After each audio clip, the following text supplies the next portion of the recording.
kad į mūsų pirmąjį susitikimą dar neįsivežė koks nors beprotis su šūdu kibiru. Bet taip gali nutikti. Dėl to Linas paskaitys mums paskaitą apie pirmąją pagalbą.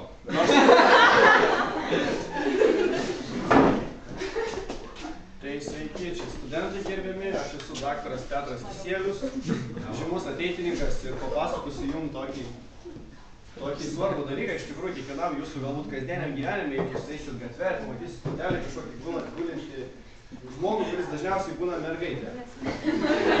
Dažniausiai situacija būna, kad žmogus guli ne ant pagalvės, bet kur nors jau nugriuvęs. Ir dažniausiai, jeigu tai yra mergaitė, nu čia aš nebūtinai mergaitė, bet dažniausiai būna paprastas nuogimas, jis atsigauna, per kokį pusę minutės žmogus atsigauna ir jums nieko nereikia daryti praktiškai. Galit pakelt kojas biškutį, ane? Jeigu žmogus yra nenugriuvęs, tai jūs galite jį tikrai paguldyti ant žemės, tai jau labai gerai, jam nenaudas. Jeigu žmogus ten beveik alpsta ir jis sėdi, nu tai bent jau gali tau galėti kažką tokio. Dabar jeigu yra kažkas rimto, ne, yra tas nepaprastas nuogimas, jau mato, kad tikrai kažkas ten blogai, arba žmogus ten per pusę minutės neatsigavė, ne, ir reikia gaivinti. Tai kaip daryti tą gaivinimą? Tai visų pirma, galim pašaukti. Jeigu ne, pažįstam Agnę, galim sakyti Agnę, arba šiaip kokį nors vardu, pavyzdžiui, anesteziologijos to būnančius pacientus šaukia kartais moteriškė, sako, moteriškė atsiprašau. Tada sekantis veiksmas galima patapšnoti per veidą. Ir tada, jeigu vis dar neatsibūdė, yra saugu ramiai nepanikuoti ir sakyti, arba daryti, ir tada reikalui ką daryti. Tai pirmas dalykas, ką reikėtų daryti, tai pašaukti pagalbos. Yra aplinkui žmonių, jūs šaukiat žmonės. Nėra aplinkui žmonių, tai kaip nors mobiliakas ir išsikviesti greitąją pagalbą. Tada reikia kviesti aplinkui. Jeigu nieko nėra aplinkui, tada einat prie sekančių žingsnių. Sekantis žingsnis yra pažiūrėti, ar žmogus kvėpuoja pirmiausiai. Tai galima žiūrėti, pavyzdžiui, ar kilnojasi krūtinės ląsta. Pavyzdžiui, dabar matau, kad kilnojasi. Galim žiūrėti, galim klausyti, ar ne?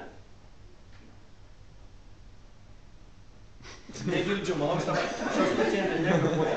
Taip pat galima pridėti delną arba, ta prasme, akis arba ausį, kur jaučiasi iš tikrųjų oro srovė, ar ne? Sekantis dalykas. Jeigu žmogus nekvėpuoja, reikia jam daryti dirbtinį kvėpavimą, ne? Tai aš čia galbūt labai vaizdžiai Agnės dabar nerodysiu.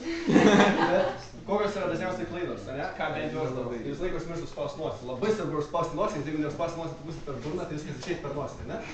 Tai užspaudžiat nosį ir tada tiesa, viršų reikia laisvinti kvėpavimo takus, ar ne? Tai galima biškai pakelti smakrą, taip pat, nu, žmogus yra jeigu atsipalaidavęs, galima taip pakelti, arba taip, vienos pakelti, kad smakras nebūtų susmūgęs, ar ne, ir aplošti galvą šiek tiek.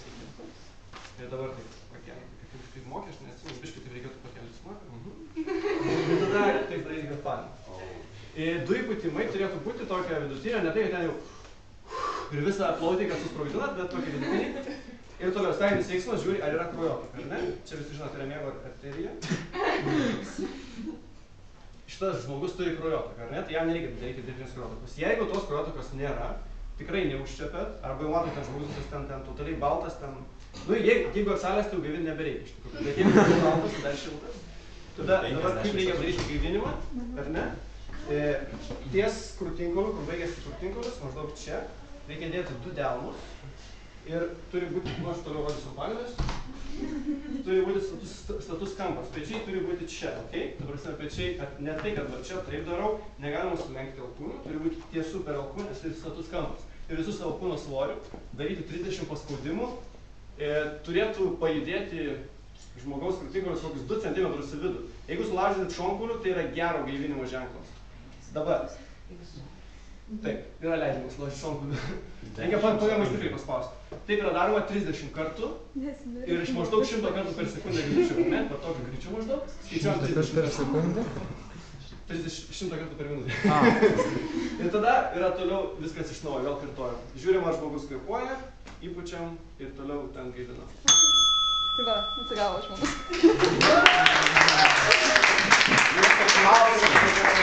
Taip. Ar yra rizika, kad jeigu per stipriai įpūsi, tai pakenksi tam žmogui? Tai aš sakiau, nereikia taip jau ir šitaip nereikia. O kas bus, jeigu taip padarysi? Nu, tai ką, žinau, gal ten... Ai, žinau, kas bus, tada į skrandį pateks oro, ten nieko gero nebus. Bet ir nieko labai blogo. Bet plaučiai neplyšo. Nelabai, nemanau. Besimokant žaisti tą širdies masažą yra smagu ir vaikai tai dažnai daro, bet jeigu tas širdis vis dar plaka ir bus daromas masažas, ar tai gali pakenkti? Nu, ten yra kažkokie atskiri atvejai, kai ten kažkaip ten pajudinau. Ypač jeigu žmogus sušalęs yra. Jeigu sušalęs ir ten biškį, tada jo gali. Bet dažniausiai ne. Yra pakankamai nesunku ir pakankamai svarbu, ar ne, čia pažiūrėti. Čia pusę? Tai tikrai galit žiūrėti čia rankoje. Galit žiūrėti čia. Tai tikrai kiekvienas pabandykit čia apsičiuopti. Bet iš tikrųjų, aš biškai noriu pataisyt, nes pas mus, pavyzdžiui, kaip mokote, skaičius paprastiem žmonėm negalima čia čiuopti. Nes jie kartais abi pusės čiuopia ir tada gali nuolat išlipt žmogus. Šitiem paprastiem žmonėm reikia ant rankų. Vaikai, leisk, įdomu, bjaurybė. Sakė, kad čia žiūrėk. Čia gyvybė. Užsidirbsi kibį. Kacam? Kai ateina, mums sakė, pas tave kaip pas šeimos gydytoją ar kur nors, tai tu ten nepalieki vienam čia. Bet kai žmogus yra gyvybės mirties ribos, tai visą laiką žiūri tai, kas svarbiausia. Nes jeigu yra...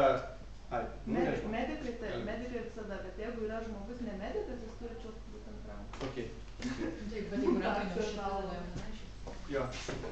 Dar kiek mes turėks visiems išvengt traumų. Ačiū jums paskatą. Gerai.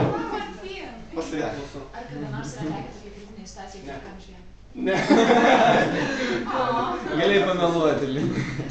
Nėra tokių pavojus, nors jeigu trauma įvyko, kad tu pakelsi jam tą sprandą ir jam nusuksi galvą. Teisingai, labai geras pastebėjimas. Ir jeigu gali būti čia trauma, pavyzdžiui, žmogus šoko į ežerą ir atsimušė, ar kokią nors avariją, kur tikrai matai, kad čia jis galėjo susilaužyti, tada geriau galvos nekelti, nes tada gali būti blogai.